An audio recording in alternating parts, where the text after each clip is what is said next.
ಎಲ್ಲರಿಗೂ ನಮಸ್ಕಾರಗಳು. ಅಕ್ಟೋಬರ್ 27ರಂದು ಮಂಗಳ ಗ್ರಹವು ವೃಶ್ಚಿಕ ರಾಶಿಯ ಸಂಚಾರ ಮಾಡಲಿದೆ. ಜ್ಯೋತಿಷ್ಯದ ಪ್ರಕಾರ ಮಂಗಳ ತನ್ನದೇ ಆದ ರಾಶಿ ಚಕ್ರದಲ್ಲಿ ಸಂಚಾರ ಮಾಡಿದಾಗಲೆಲ್ಲ ರೋಚಕ ರಾಜಯೋಗ ರೂಪುಗೊಳ್ಳುತ್ತದೆ. ಅಂತಹ ಪರಿಸ್ಥಿತಿಯಲ್ಲಿ ರೋಚಕ ರಾಜಯೋಗದ ಪರಿಣಾಮದಿಂದಾಗಿ ಕೆಲವು ರಾಶಿಯವರು ಕೆಲಸದಲ್ಲಿ ಲಾಭದ ಜೊತೆಗೆ ಯಶಸ್ಸನ್ನು ಪಡೆಯಬಹುದು.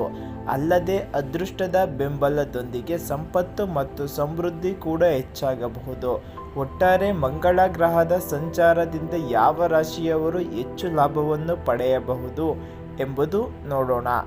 ವೈದಿಕ ಜ್ಯೋತಿಷ್ಯದ ಪ್ರಕಾರ ಮಂಗಳ ಗ್ರಹವು ಅಕ್ಟೋಬರ್ 27ರಂದು ತುಲಾ ರಾಶಿಯಲ್ಲಿ ಬಿಟ್ಟು ತನ್ನದೇ ಆದ ವೃಶ್ಚಿಕ ರಾಶಿಯಲ್ಲಿ ಪ್ರವೇಶಿಸುತ್ತದೆ.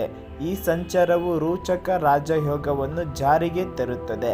ಮಂಗಳನು ತನ್ನ ಸ್ವಂತ ರಾಶಿಯನ್ನು ಪ್ರವೇಶಿಸಿದಾಗಲೆಲ್ಲ ರೋಚಕ ರಾಜಯೋಗವು ರೂಪುಗೊಳ್ಳುತ್ತದೆ. ಡಿಸೆಂಬರ್ 7ರವರೆಗೆ ಮಂಗಳ ವೃಶ್ಚಿಕ ರಾಶಿಯಲ್ಲಿ ಇರುತ್ತದೆ. ಜ್ಯೋತಿಷ್ಯದ ಪ್ರಕಾರ ರೋಚಕ ರಾಜಯೋಗವು ಬಹಳ ಶಕ್ತಿಶಾಲಿ ಎಂದು ಪರಿಗಣಿಸಲಾಗಿದೆ. ರೋಚಕ ರಾಜಯೋಗವು ವ್ಯಕ್ತಿಯನ್ನು ದೈಹಿಕವಾಗಿ ಬಲಪಡಿಸುತ್ತದೆ ಮತ್ತು ಧೈರ್ಯ, ಆತ್ಮವಿಶ್ವಾಸ, ಉನ್ನತ ಸ್ಥಾನಮಾನ, ಸಂಪತ್ತು ಮತ್ತು ನಾಯಕತ್ವದ ಸಾಮರ್ಥ್ಯಗಳನ್ನು ಹೆಚ್ಚಿಸುತ್ತದೆ. ಜ್ಯೋತಿಷ್ಯದ ಪ್ರಕಾರ ಮಂಗಳನ ಈ ಸಂಚಾರವು ಕೆಲವು ರಾಶಿಗಳಿಗೆ ಅದೃಷ್ಟವನ್ನು ತಂದರೆ ಕೆಲವು ರಾಶಿಗಳಿಗೆ ಸಮಸ್ಯೆಗಳನ್ನು ಅನುಭವಿಸಬಹುದು. ಹೀಗಾಗಿ ಮಂಗಳ ಸಂಚಾರದಿಂದ ಹಾಗೂ ರೋಚಕ ರಾಜಯೋಗದಿಂದ ಯಾವ ರಾಶಿಯವರು ತಮ್ಮ ವೃತ್ತಿ ಮತ್ತು ಉದ್ಯೋಗದಲ್ಲಿ ಯಶಸ್ಸನ್ನು ಸಾಧಿಸಬಹುದು, ಯಾರ ಜೀವನದಲ್ಲಿ ಪ್ರತಿಷ್ಠೆ, ಕುಟುಂಬ ಸಂತೋಷ ಮತ್ತು ಯಶಸ್ಸು ತರುತ್ತದೆ ಎಂಬುದನ್ನು ನೋಡೋಣ ಬನ್ನಿ. ಮೊದಲನೆಯದಾಗಿ ಕುಂಭರಾಶಿ. ಕುಂಭರಾಶಿಗೆ ಸೇರಿದ ಜನರಿಗೆ ಈ ಸಮಯವು ಕುಂಭರಾಶಿಯವರಿಗೆ ಬದಲಾವಣೆ ಮತ್ತು ಪ್ರಗತಿಯ ಅವಕಾಶಗಳನ್ನು ತರುತ್ತದೆ. ನಿಮ್ಮ ಕಠಿಣ ಪರಿಶ್ರಮಕ್ಕೆ ಕೆಲಸದಲ್ಲಿ ಪ್ರತಿಫಲ ದೊರೆಯುತ್ತದೆ ಮತ್ತು ಬಡ್ತಿ ಅಥವಾ ಹೊಸ ಜವಾಬ್ದಾರಿಗಳು ದೊರೆಯುವ ಸಾಧ್ಯತೆ ಇದೆ. ಹಣಕಾಸಿನ ವಿಷಯಗಳು ಸ್ಥಿರವಾಗುತ್ತವೆ. ಹೂಡಿಕೆಗಳು ಮತ್ತು ಆಸ್ತಿ ಹೂಡಿಕೆಗಳ ಲಾಭವನ್ನು ತರಬಹುದು. ಈ ಸಮಯವು ವೃತ್ತಿ ಅಭಿವೃದ್ಧಿಗೆ ಅನುಕೂಲಕರವಾಗಿರುತ್ತದೆ. ನಿಮ್ಮ ಸಂಗಾತಿ ಅಥವಾ ಕುಟುಂಬದಿಂದ ಬೆಂಬಲವು ನಿಮ್ಮ ಆತ್ಮವಿಶ್ವಾಸವು ಹೆಚ್ಚಿಸುತ್ತದೆ. ತಾಳ್ಮೆ ಮತ್ತು ಸಂಯಮದಿಂದ ಯಶಸ್ಸು ಖಚಿತ. ಎರಡನೆಯದಾಗಿ ಮಿಥುನ ರಾಶಿ. ಜ್ಯೋತಿಷ್ಯದ ಪ್ರಕಾರ ಮಂಗಳ ಸಂಚಾರನ ಮಿಥುನ ರಾಶಿಗೆ ಅತ್ಯಂತ ಶುಭ ಫಲಗಳನ್ನು ತರಲಿದೆ. ನಿಮ್ಮ ಆತ್ಮವಿಶ್ವಾಸ ಮತ್ತು ದಕ್ಷತೆ ಗಮನಾರ್ಹವಾಗಿ ಹೆಚ್ಚಾಗುತ್ತದೆ. ನಿಮ್ಮ ವೃತ್ತಿ ಜೀವನವು ಹೊಸ ದಿಕ್ಕನ್ನು ಪಡೆಯುತ್ತದೆ.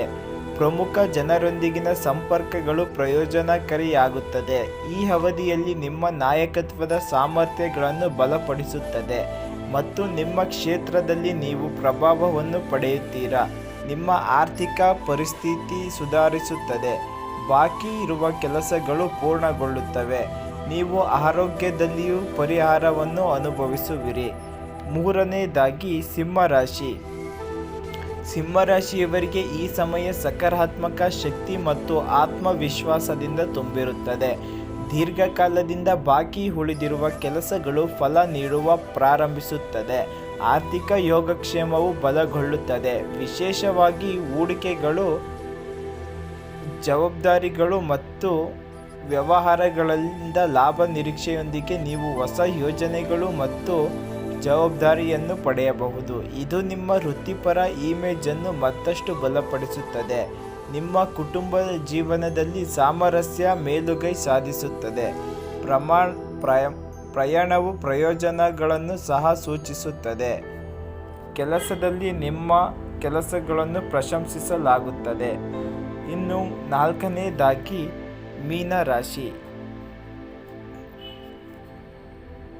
ಮೀನರಾಶಿ ಚಕ್ರದ 9ನೇ ಮನೆಯಲ್ಲಿ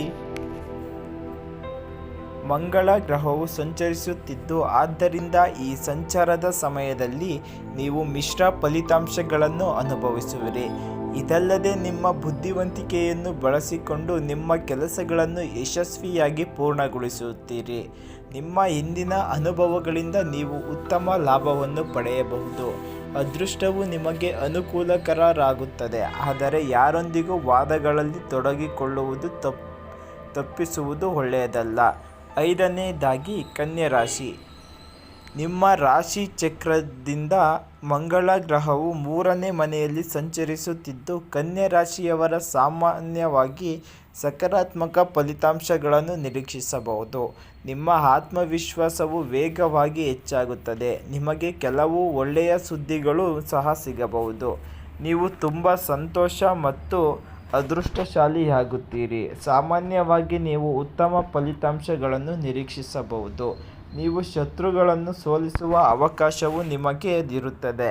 ಈ ಮಂಗಳ ಗ್ರಹದ ಸಂಚಾರವು ನಿಮಗೆ ಗಮನಾರ್ಹ ಆರ್ಥಿಕ ಲಾಭವನ್ನು ತರಬಹುದು.